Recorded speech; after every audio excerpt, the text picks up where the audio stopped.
Welcome to CSIS Online. The way we bring you events is changing, but we'll still present live analysis and award-winning digital media from our Dracopolis Ideas Lab.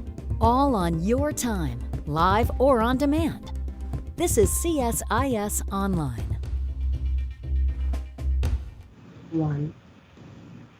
Welcome to the Center for Strategic and International Studies. My name is Heather Conley. I'm director of the Europe, Russia, and Eurasia Program here at the Center, and I'm joined by my colleague, Jim Lewis, who directs our Strategic Technology Program. We are delighted to welcome European Commission Vice President Věra Jourová, who is the Commissioner for Values and Transparency at the European Commission. This is an extraordinary portfolio. Vice President Jourová is responsible for upholding the rule of law, countering disinformation, digital protection, online content, digital ethics. She really has this extraordinary portfolio, and we're looking forward to hearing more about her work. We here at CSIS have devoted an extraordinary amount of research time thinking about the transatlantic digital relationship. We've issued a series of papers which we call Charting a Digital Atlantic. This project was generously funded by Microsoft, and we created a series of discussions with EU and US thought leaders about the future of the transatlantic digital relationship. We came at this question from a strategic lens, having to get this relationship right, but we know this relationship has to be deeply rooted in values. And this is something we definitely want to explore with Vice President Jourová. So again, the stakes are very high strategically, as well as ensuring a strong values-based approach to digital issues. And of course, Vice President Jourová has thought deeply about these challenges, not only in her current capacity, but as the former Commissioner for Justice, Consumers, and Gender Equality in the previous commission. She has worked tirelessly on Privacy Shield, finding those transatlantic bridges for the transfer of digital information. So we're so fortunate to have Vice President Jourová back at CSIS. We have found our conversations to always be important and interesting. So we're glad you took time. We know this is an extraordinarily busy week. A European Council meeting begins tomorrow. A lot of work in the European Parliament on the Digital Services Act and Digital Market Act. This is a busy time. So Vice President Jourová, thank you for being with us. We look forward to your opening remarks, and then Jim and I look forward to our conversation with you. So with that, welcome, and the floor is yours. Thank you very much, Heather, and thank you, James. Thank you for inviting me. This is not the first time we have a discussion with the center. I think I was honored to be invited when I was in Washington for our face-to-face debate, which always inspired me. And I always had a feeling when I discussed with the colleagues from United States that we should work more together.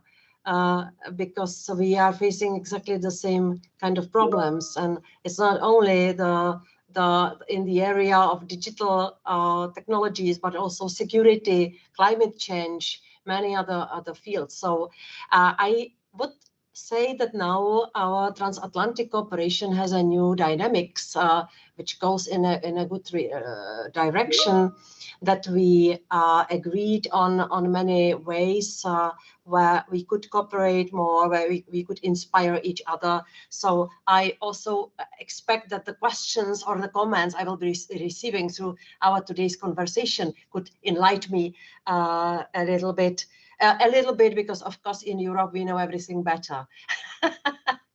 No, forget it. I am already in good mood. I just received from my friend this box of typically Czech Christmas pastry. So just for you to be a little bit envious. But coming to the topic, we live in decisive time for putting our world more in order. And as we know that the people have moved to the digital space and they started their new digital lives there, to live in the space where there are no rules And it is really a dangerous situation, and that's why I think it was high time that we think about some meaningful proportionate rules, and this is exactly what we try to do in Europe. At the same time, by addressing the risks for the citizens and consumers, we really mean it in Europe that we want to invest in digital technologies and in artificial intelligence development and in human-centric new technologies which will the new technologies which will keep this human-centric principle, because we believe that the technologies can serve for the benefit of the people, but it must not be vice versa. Yeah? So that's why we try to address the risks by the rules, and at the same time invest in the technologies and in people, because I think that we are entering the time of incredibly harsh global competition regarding human resources and brains, which everybody will need for the technological development. And as I said, we believe that both the EU and the United States face similar problems, and so it makes sense to work together. Someone will set the global rules of technology, and this is very clear now, and it could be us. And then the rules will be based on democratic values, respect of our privacy and democracy, or there can be based on a rival model advocated by China. I think that the choice is clear. We have to be first, and we have to dominate the space with the rules which serve the good purpose for the people. In Europe, we understand it very clearly. And we understand also that we cannot afford to wait for others to set the rules. This is why we have proposed the landmark regulation like Digital Services Act and Digital Markets Act, or the regulation on transparency of political advertising online, which is somewhat similar to the United States Honest Acts Act. And the EU's intention for this digital rulebook is simple: to put more responsibility and accountability on very large companies that increasingly control almost every aspect of our lives. It is because of this impact on our lives, not because of the passport of the CEO, that we are proposing these rules. Or in other words, our European legislation is not anti-American, to be very clear. This just addresses the risks which we see, which appeared on our market. And as I indicated, we go beyond the regulatory actions because we do not want to regulate everything, nor should we. And that's why we want to invest. We want to also invest in digital education and in making the society more resilient when it comes to the risks stemming from the digital space. I do not believe we can come with the rules top down, which will protect the people. The people have to do something by themselves. This was also the philosophy of GDPR. We set the rules and the high responsibility for the data processors and controllers, but it is for each individual to take care about the protection of his or her identity, because my private data is my identity, which I am selling, and the people should know how it works and what works against them, so that they can proactively protect themselves. So this is our European philosophy. We believe that we are right in looking at the connection of the technological development and different trends in our democratic system. Yeah, because also what we see in the digital sphere, there is a lot of manipulation which is harmful to free and fair elections, which we want to keep. Yeah, so that's why I propose the legislation on against this hidden political manipulation, and many other things which are connected with active citizenship. We do not want to see the public debate bubbled in, closed, no horizontal debate. You would be surprised, we are now running the so-called Conference on the Future of Europe. We opened the platform for horizontal debate, and we are still able to debate and express different views and different opinions without being cruel to each other. It's fantastic what I see, that we are not censoring the platform, and there are no bubbles, no convenient shelters for the people with only one opinion. It's very broad and very open, very horizontal, and the people are still able of decent discussion. And of course, not everybody, but I want to say that in our rules, we also try to look more into the algorithms, so that not to keep the discussions entrapped and to push the people into these bubbles where they maybe feel comfortable, but then they are surprised in real life that there are other opinions. I would like to also mention a little bit the history. We faced strong opposition from the private sector before we started to regulate, also from the public sector in the United States. And this was especially the case of GDPR. I remember those times. There was a lot of concern, too burdensome, impossible to do it technologically. There was a lot of concerns in Congress that by introducing GDPR, we will cause extremely difficult situations for the SMEs and for the innovations. So a lot of a priori distrust and misunderstanding on the other side of Atlantic regarding the way we want to protect the privacy of individual people. And now I think it's becoming obvious that strong data protection rules are not a luxury, that it is the necessity, and it is becoming obvious also on the other side of the Atlantic, that the people themselves want to be better protected, that it should not just be for them, I don't know, to take some measures. And we would really like to invite the US to join us, because we are gradually creating the space where we have very similar data protection rules with Japan, with Korea. We are discussing with some Latin American countries. So we would like to have more convergence, and we cannot do or increase the global convergence without United States on board. So this data protection is still ongoing saga. For me, it never finished with the adoption of the GDPR. And to conclude, at a time when people need to rely more and more on digital solutions for their daily family and working life, not least because of the horrible pandemic, they expect that they can trust these solutions, and they expect they are not designed only to make a profit, but also to uphold the rules people expect from the offline world. By the way, the rules which work in online, offline should work also in online world.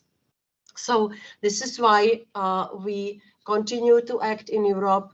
This is why we are really happy that the Technology and Trade Council started to work. I already had one very good debate with Secretary Raimondo, which was also very encouraging, because I will not hide that we had some obstacles in communication and achieving some common goals with the administration under President Trump. So I think that we have ahead of us a lot of, I hope, fruitful debates, which might result in something meaningful. Thank you. Vice President Jourová, thank you so much. That was a great way to open. You've enticed us not only with your remarks, but with your Christmas cookies. So Yes. away we go, some delightful treats to come. I just want to remind our audience, please submit your questions so that we can bring you into the conversation. So Jim, let me turn this over to you to kick off our conversation. Well, thank you. Those were great remarks. And unfortunately, I got a boatload of questions out of them. But I'll try and start with some of the easier ones. We'll save the hard ones for later. You talked about setting the rules for the global rules for technology. How would you envision doing that? What would a governance structure look like that would be the most attractive to you? And we did get a question from the audience already on TTC and how far it's moved in coming up with concrete goals. But when you say global rules for technology, what does that look like? I see three layers. One layer is bilateral, and here I have to say that the agreement on the same direction or the same vector of where we are going to move with the United States is a key thing. That's why one platform is the Technology and Trade Council. It's 10 working groups are now planning the spring, probably the spring meeting, where already the concrete actions should be agreed on.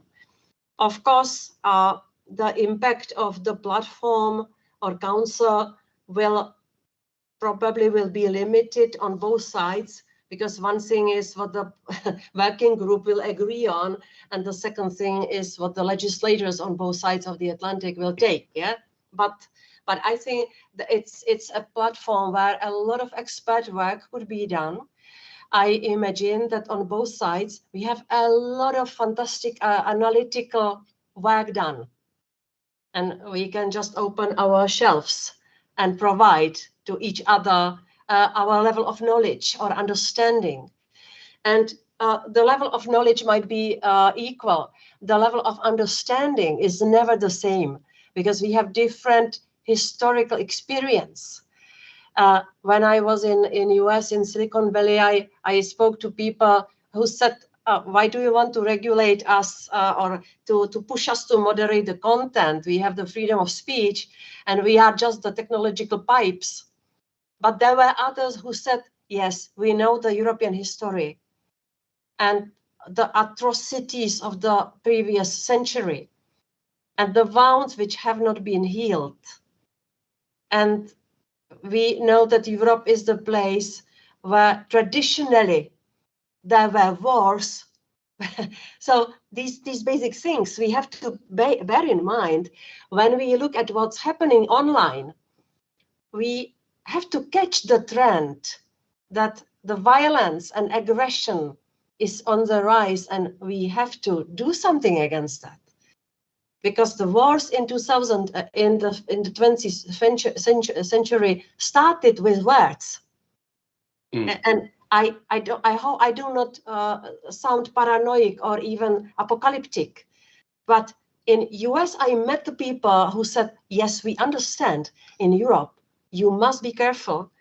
And when we saw what happened in Capitol in January this year, I think America also should pay attention to these matters. So bilateral with the United States is the first pillar, and then multilateral fora, where I see, of course, G7, where I see OECD, and where I see the World Trade Organization. And I think that we have to keep the high stakes in all these forums, and to, as I said, it sounds simple, but it will be rather complicated to push things in the same direction and not to have diverging views on things, and at some moment to decide, yes, let's go forward to create the global standards for the digital world. And I don't mean the regulation, which will go into details. I mean rather the conceptual, if you want, philosophical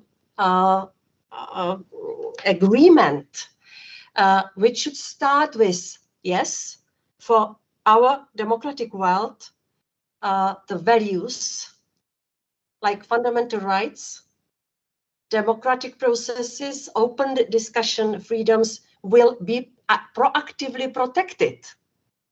Yeah, this should be the cornerstone of the future global standard. I was going to save this one. Heather, I don't know if you want to go, but I had a question that touches on that directly. And I was going to save it because it's a little harder.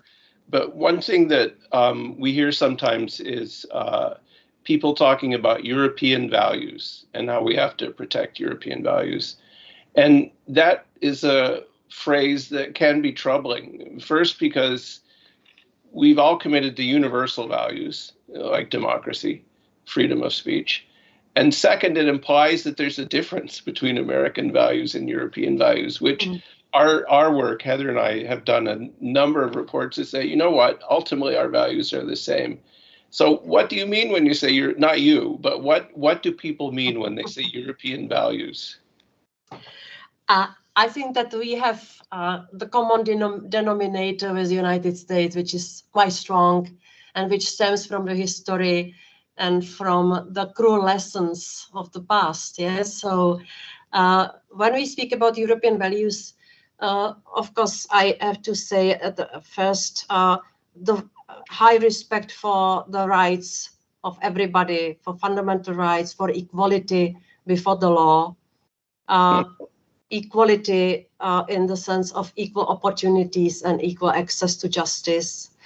Then, of course, the rule of law and the checks and balances. Well, I think that we are based on the same Montesquieu's principles. Well, nobody invented anything better. And we see in Europe that this value of rule of law can be formed through 27 different systems, constitutional systems. Europe is a complicated animal, and we have 27 member states. And when we have some gaps or dangerous tendencies in Europe, we try to address them, because the rule of law, it's something we need to be respected everywhere, because then if not, then we are losing trust. And by the way, if we do not have the rule of law principle everywhere in Europe, we will lose trust in the eyes of the partners.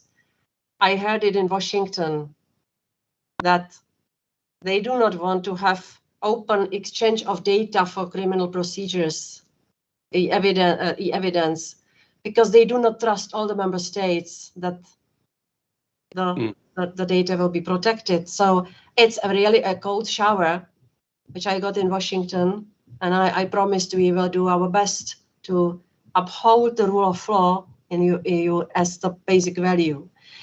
And of course, democracy and free elections. For me, speaking about values, I think our value is that the people can cast their autonomous free vote. And here, again, the digital life does not help. Yeah, that's why, because we see too much manipulation, too much brainwashing. I am myself somebody who was grown in the communist regime. I know what brainwashing is.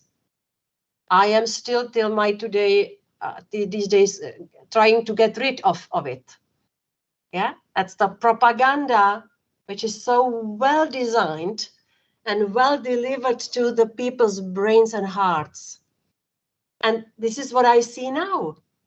Easy with digital tools. Yeah, I know you didn't ask about that, James, and sorry, I'm always too long. But the values which I mentioned, which we have to protect in Europe, even in digital era, I think they are universal in the sense of also American values. No, I'll turn to Heather, but first, any conversation where someone can say Montesquieu is valuable. And second, I think the fundamental point that you've made, that the rule of law is the thing that is the distinguishing feature, and that's the community of nations we need to build. So, no, please talk as long as you want. But Heather, did you have a question?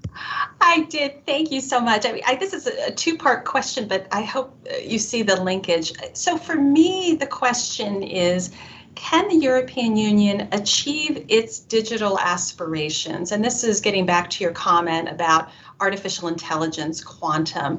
Can they achieve their aspirations, and can we ensure strong transatlantic cooperation, or is it an either-or proposition? And this has been in some of our research that the United States needs to think about more deeply investing in Europe's digital strength. Because as you said, the digital rulebook may not be anti-American as it is designed in the European Union, but because of American technological dominance, it sure feels anti-American because the companies that you are regulating are predominantly American companies. And so the second part of the question, and again, it's a great question from our audience. Please keep these great questions coming. Vice President Jourová, you have always been a transatlantic bridge builder when it comes to data protection. And your role, and I mentioned that in the introduction, was instrumental in Privacy Shield, of course, its predecessor, Safe Harbor. We don't have that bridge anymore because of the successful legal challenges. What comes next? How do we develop a bridge that endures future legal challenges? And I think that is, if we cannot have confidence in transatlantic data transfers, this whole proposition gets really difficult. So I know it's a little out of your remit, but you've had such great experience in understanding how to build that bridge. We'd really welcome your insights on how to build the future one. Yeah, I will start with the bridge, and then I will come back to what Europe should have to champion the digital. On the bridge between the EU and US, you can imagine, as somebody who designed the Privacy Shield and who lost this at the European Court of Justice, this is not a great chapter of my political career, but I have to say, honestly, I believed that Privacy Shield will withstand the court scrutiny. It didn't. So the reality now is that we are, after Schrems 2, a decision of the court, enriched by more precise description by the European Court what it means to have essentially equivalent protection on the other side, outside Europe, essentially equivalent to GDPR standards. Because the rule that the protection travels with the data and the protection of the quality of GDPR, it is strict rule, and we have to really, this time, in case we will build a new system following Privacy Shield, we will have to be more, how to say it, precise and demanding to address all the things which the court set in the decision, all the requirements, all the standards, and this is very clear to our American partners that we have to do this right this time, not to keep any or leave any loophole, nothing which should cause that we will enjoy Schrems 3 and another annulment of the new system. So our philosophy now is let's work hard on the new system, and this is happening.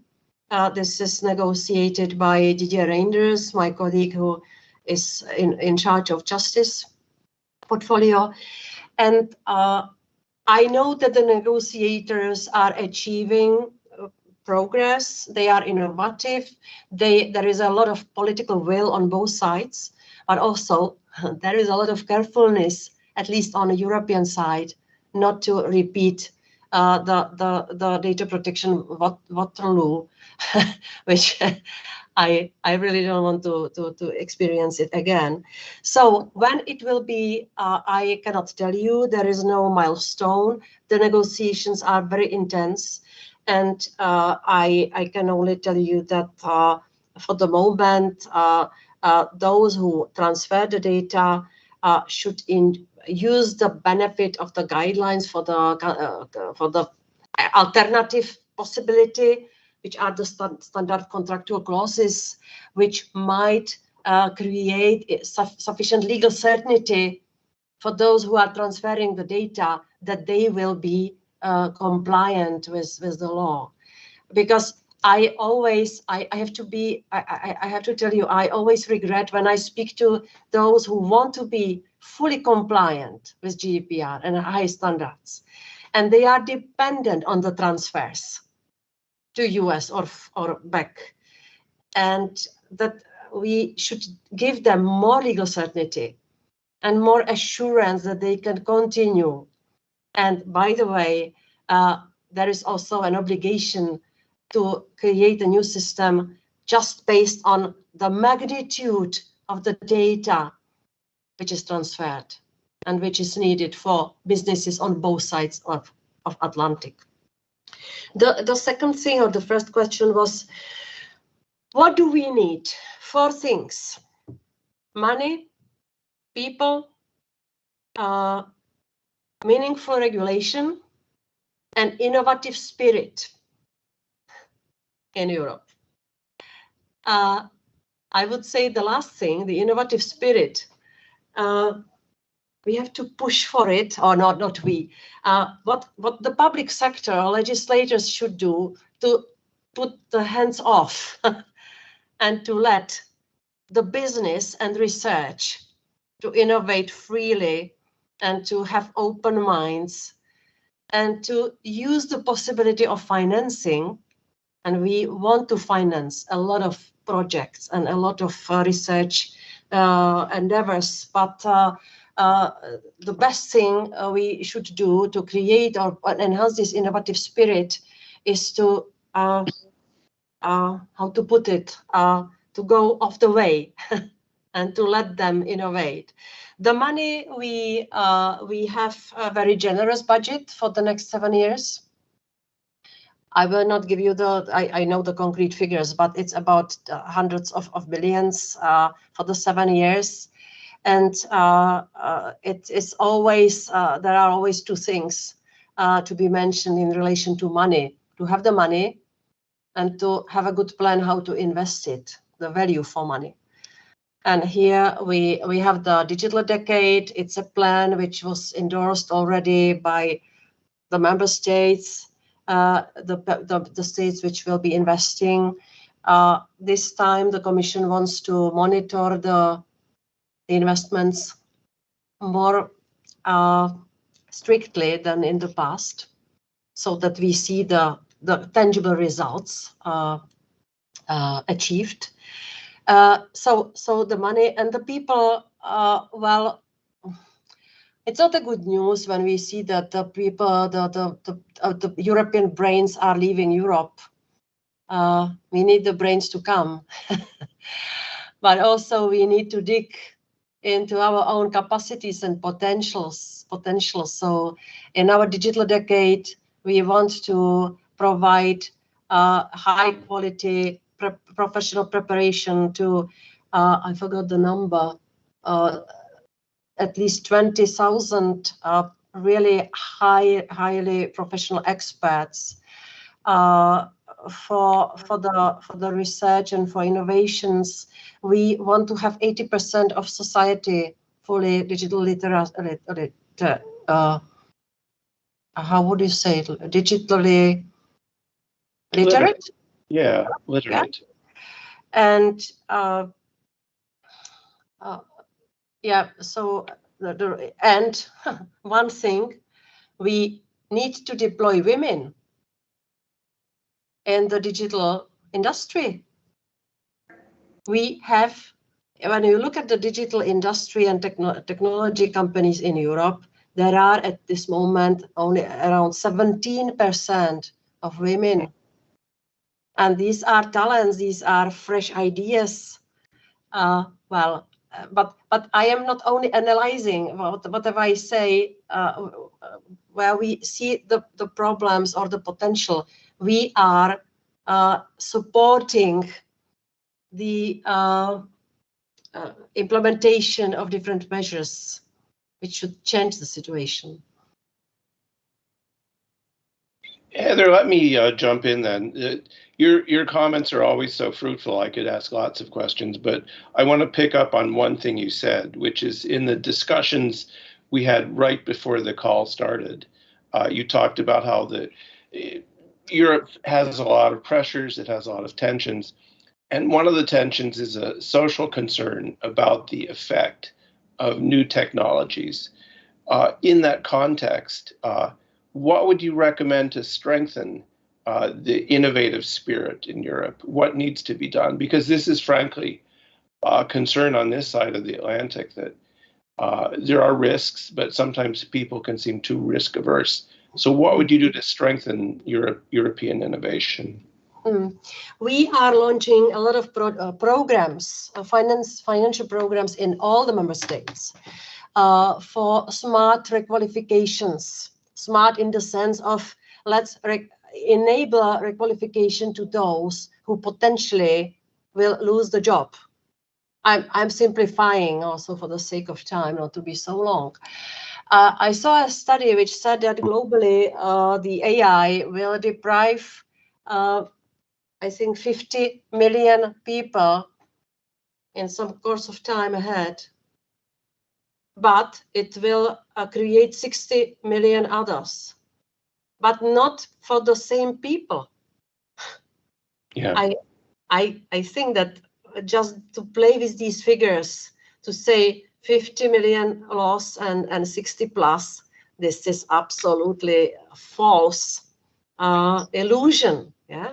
So that's why we are going to invest a lot, also a lot of European money through the social fund, through different educational program, so that the people can gradually adapt to the new opportunities on the labor market. And it won't be easy in some regions of the EU. Yeah? And this uncertainty, will I have the job, is at this moment at least as strong as the uncertainty, will I have something to breathe, which is the climate change concern. You know, there are so many risks and concerns now that if we do not take the measures, we will be in big troubles in a few years. But at the same time, it really creates a lot of uncertainty, unprecedented uncertainty in the society. And so we really, and COVID in the middle of all that misery. So now I really speak very gloomy. I have to sniff again the Christmas pastry.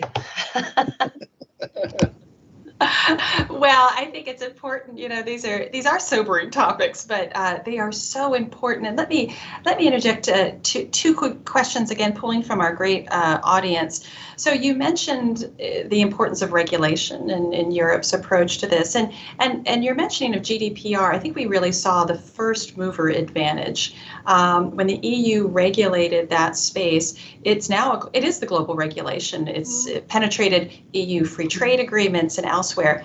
So I feel like here we go again with the Digital Services Act, the Digital Markets Act. You have another first mover advantage, and it seems to me, although we feel like we're always on the precipice of having additional U.S. regulation, we haven't achieved that yet. So can we have transatlantic cooperation in the future on all of these issues if the U.S. does not regulate this space? And then if not, the EU will continue to regulate, because that is certainly its approach and its strength. But doesn't that, again, set up this clash that we are talking about? And, you know, certainly there has been some expressions from the Biden administrations of concern of exactly how the Digital Services and Market Acts will take that place. Again, it's in part the U.S. isn't evolving in its regulatory space fair point, but it's also because the EU continues to use that as, in my argument, please, push back against this, as a first mover advantage with success. Let me be very clear, with success. My second question is just about digital authoritarianism, and I just want to bring this back to the disinformation space if we can, but this is such an important point on regulation. The second point was? Yeah, I'm sorry, I'm hitting you too hard here. It's the question about this digital authoritarianism. So this is about how do we combat Chinese and Russian in particular disinformation that's been prevalent. You've been a real champion and a leader, a thought leader in this, and hoping we can explore that conversation a little bit as well. Yeah. The question asked, how do the US and Europe cooperate to defeat techno-authoritarianism? So it's back to some of the themes you've touched on. How do we cooperate to defeat techno-authoritarianism? I'm reading from the question. Yeah, well, I will start with the whether the first mover advantage. I think it's of course there is a lot of risk in it, but that, for instance, by overregulation we might do harm to the innovation space and so on. But I have to say that the much bigger risk would be if we become rules takers. It's better to be rules makers and to do it with a really full respect to fundamental rights and the achievements which the humankind has been enjoying. Yeah, because my concepts, what I have in my head, over centuries, the people were creating rules for decent and peaceful coexistence. Yeah, and it works somehow. Also against discrimination or segregation, simply the rules to enable the people to live together. And we need to do the same for digital space. Yeah, I know I may be simplifying too much. So Europe wants to be the first. We cannot wait for the United States in regulating. Because we would wait forever. I cannot imagine how many times I heard in the United States that yes, after Cambridge Analytica case, we will probably have the federal law on data protection. Being scared, what can happen? Such a theft in the daylight, the private data being stolen and being abused for political marketing. What a surprise. In fact, it was not it had to happen one day, yeah, because the rules were really blurred and not very clear and not very strict. So Europe cannot wait, but Europe can cooperate with the United States on, for instance, inspiring the US possible legislation, explaining why we did the things in this way. And of course, again, take inspiration from US to EU, because the digital legislation will not be set in stone. Of course, we try to come with future-proof legislation, and we believe that we will live with Digital Services Act for years ahead. But for instance, for artificial intelligence, where we adopted the rules in April, there is a clause saying that we might come with amendments which will react on new technological developments, which might be varying and which might require some legislation. Yeah, so I don't want to say that Europe first in regulating and America will follow. It has to be the open and trustworthy dialogue of equal partners. And I really think that a lot of things will have to be discussed in this Technology and Trade Council, in especially the reaction of democratic world on what you, James, called techno-authoritarian regimes. And I think that this is one of the most serious things we are facing at this moment. Because who will win technologies? He will win the world. And we want to win technologies, but doing it in a decent human way.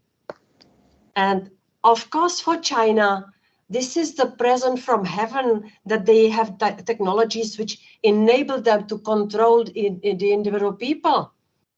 And I heard it from Chinese ministers. They were looking at GDPR and they said, well, it would be interesting if we can cooperate in the field of protection of privacy. And I said, yes, I cannot imagine that, because we go in totally different direction in Europe. We want to protect every individual. We have respect for every individual person in Europe. And we want to protect the people against the rogue business, but also against the omnipotent state. Yes, so this is where we definitely have to work with the United States and find the ways how to increase the pressure on the authoritarian regimes and win this technology battle, of course, without any military sense. I didn't want to sound military. And the same when it comes to disinformation coming from Russia and China. Also, we have registered Iran as one of those states where there is production. Some other states.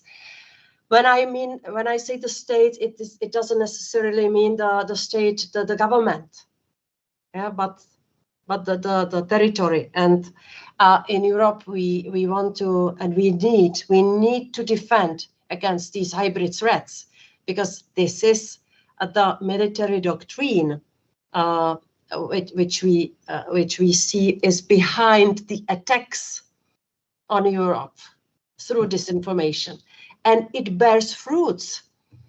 Because if the disinformation purpose is to sow this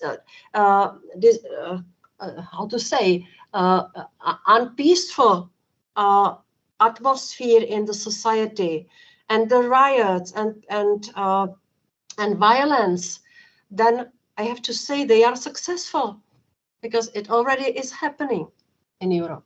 So definitely these are things where we have to join forces with the United States. Even I would like to see some kind of special sanction against those who repeatedly produce disinformation campaigns, to be really more resilient. Because, you know, we seem to be helpless in fight against disinformation, because we have the freedom of speech very high on our scale of the values we have to protect on both sides of Atlantic. But at the same time, by protecting the freedom of speech, we enable the disinformers to abuse it. And my view is, if we do not act against them who systematically use this information on European territory, they will one day destroy the freedom of speech. Because one day the regulators will lose nerves and will come with some rules which will introduce some kind of censorship. This is not what we are doing in Europe now. Yeah, and there I think that we can have a very, very close common language with the United States.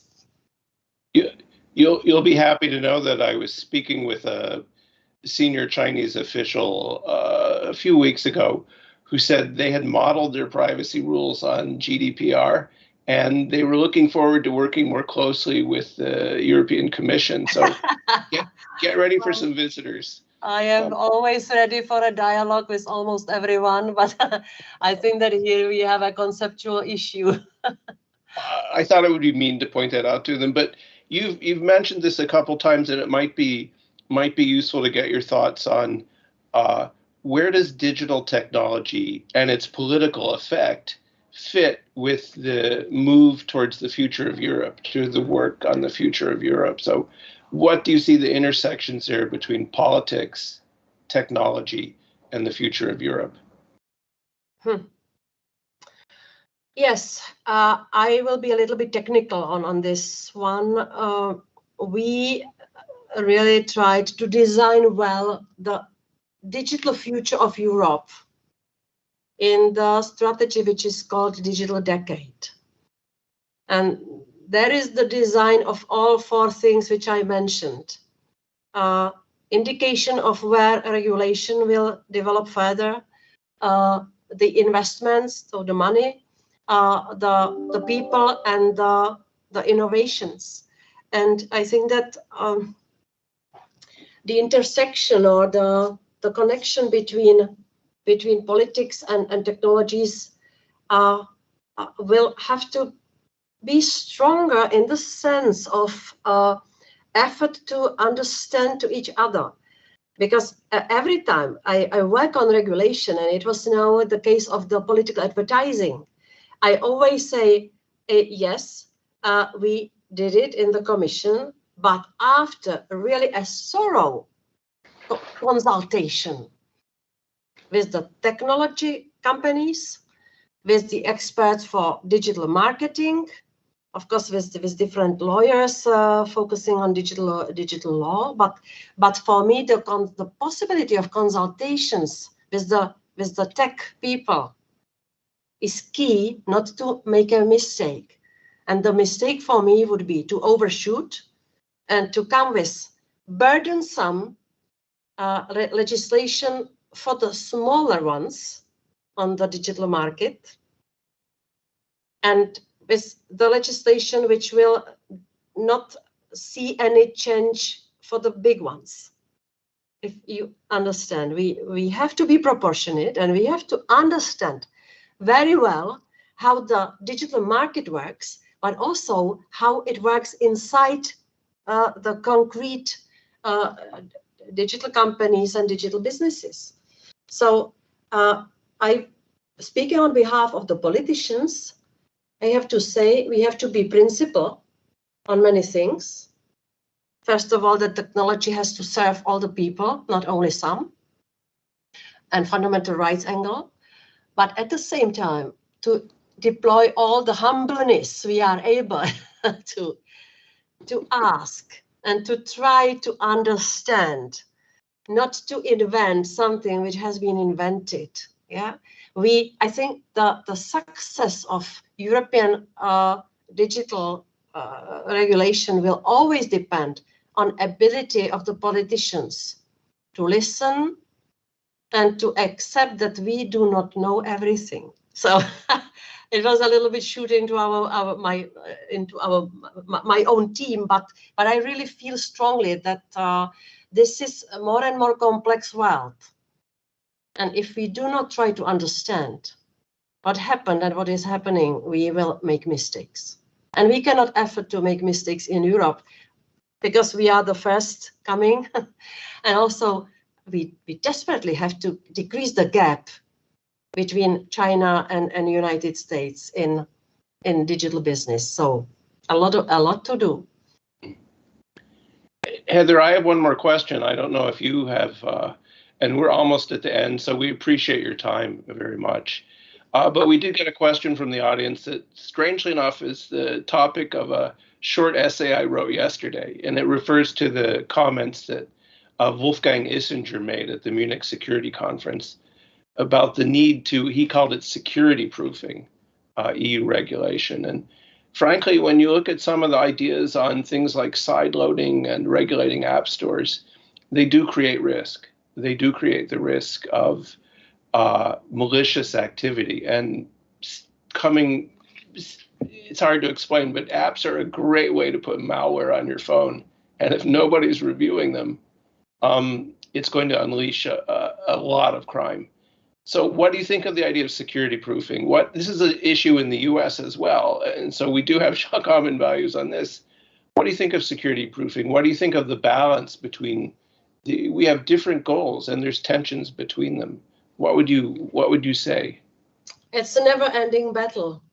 and we, of course, we go through some kind of security proving anytime we are adopting legislation. And we are ahead of it because we have to upgrade the legislation or the rules against the child pornography. Mm-hmm. This is a typical case. Should we push or oblige the digital platforms to do the mass surveillance, to do the a priori or proactive detection of the conversations and pictures on everything which has been downloaded or provided to that sphere, without having what the Americans call probable cause? This general untargeted detecting, and this would go maybe closer to the idea that we should be more secure and we should protect the children to be secure. But where is the protection of privacy? Should I be the object of such mass surveillance done by Facebook? I am not myself on Facebook, but it doesn't. I am anyway, even if I don't have my account there. But I think this with every piece of legislation, we are doing this check, and always the security people will want to have more supervision than those who are protecting individual rights. So we are doing it anyway. And it will be, it's one thing is how to balance these things in the legislation. And the other thing is how the legislation will be enforced. Because just imagine by Digital Services Act and the Anti-Terrorism Directive and some other pieces of legislation which target the criminal content, we will need people working for states, the law enforcement bodies, but also the specialized enforcement bodies for the Digital Services Act, who will have very high knowledge of how it works, how the algorithms work, what are the dangers there, what might be the security risks which are displayed somewhere, or something harmful. Yeah, so we will have to also keep this high knowledge at the level of the enforcement. Interesting.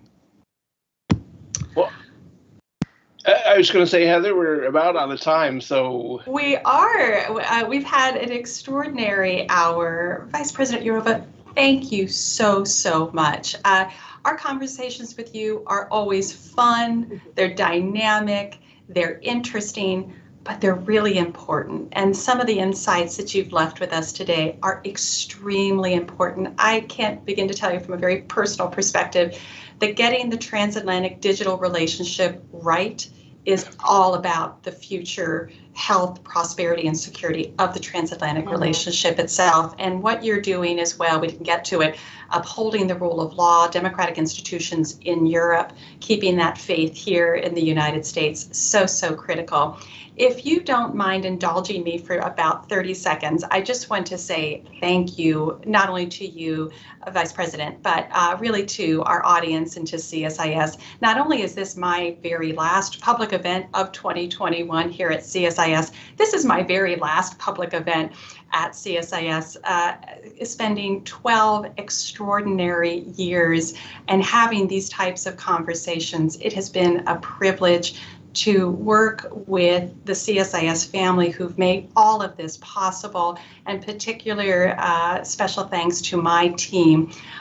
What a privilege, and thank you for really being an extraordinary part of my professional experience, and to Jim Lewis, who has been my partner and my roommate at CSIS.